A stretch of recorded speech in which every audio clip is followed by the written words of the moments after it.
Mobile phone വിപണിയെ ഇളക്കിമറിച്ച് അത്യപൂർവ വാഗ്ദാനവുമായി Reliance Jio. എല്ലാ ആധുനിക സൌകര്യങ്ങളുമുള്ള ജിയോ ഫോൺ സൌജന്യമായി വിതരണം ചെയ്യുമെന്ന് പ്രഖ്യാപിച്ചാണ് മുകേഷ് അംബാനി ടെലികോം മേഖലയെ അമ്പരപ്പിച്ചത്. 153 രൂപയുടെ മാസവരിക്ക് സാധാരണ ടെലിവിഷനുകളുമായി വരെ ബന്ധിപ്പിക്കാവുന്ന ഡാറ്റാ സംവിധാനമാണ് ജിയോയുടെ മറ്റൊരു വാഗ്ദാനം. എന്തായിരിക്കും ജിയോ ഫോണിന്റെ വില?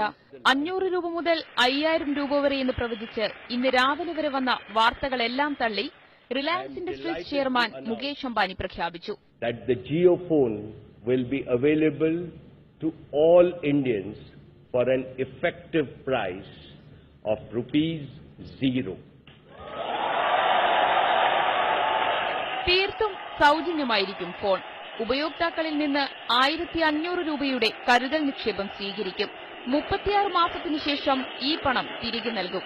ഈ പദ്ധതിയിലെ വരിക്കാർക്ക് എന്തെല്ലാം സൌകര്യങ്ങൾ ലഭിക്കും? ആ ചോദ്യത്തിനും അമ്പരിപ്പിക്കുന്ന മറുപടി റിലയൻസ് ചെയർമാൻ നൽകി. All Indians without exception will not only be free from voice and SMS charges but also from extortionist data charges. Phone വിളിയും SMS-ഉം എക്കാലത്തും സൌജന്യമായിരിക്കും.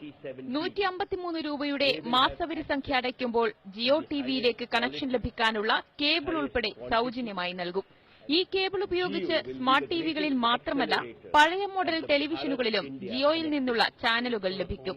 ഏറ്റവും വില കുറഞ്ഞ ഫോണിന് പോലും 4500 രൂപ മുതൽ 5000 രൂപ വരെ വില വരുമ്പോഴാണ് സൌജന്യമായി ജിയോ ഫോൺ നൽകുന്നതെന്ന് മുകേഷ് അംബാനി പറഞ്ഞു.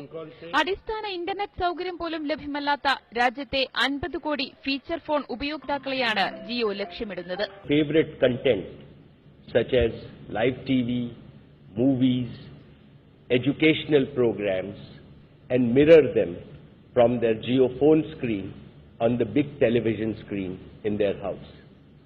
This is especially true in many remote parts of India where even cable TV and high-speed internet have not reached. Headphone ആവശ്യമില്ലാത്ത സ്പീക്കർ സംവിധാനമുള്ള ഫോണായിരിക്കും ഇത്. അപകടങ്ങളിൽ പെടുമ്പോൾ സന്ദേശം കൈമാറാനുള്ള പ്രത്യേക സംവിധാനവും ഉണ്ടാകും. ജിയോ മ്യൂസിക്, ജിയോ സിനിമ തുടങ്ങിയ ആപ്ലിക്കേഷനുകൾ ഉൾപ്പെടുത്തിയ ഫോണായിരിക്കും നൽകുക. അടുത്ത 12 മാസം കൊണ്ട് രാജ്യത്തെ 98% ജനതയിലേക്കും എത്തുകയാണ് ജിയോയുടെ ലക്ഷ്യമെന്നും റിലയൻസ് ചെയർമാൻ പ്രഖ്യാപിച്ചു. News desk, News 18.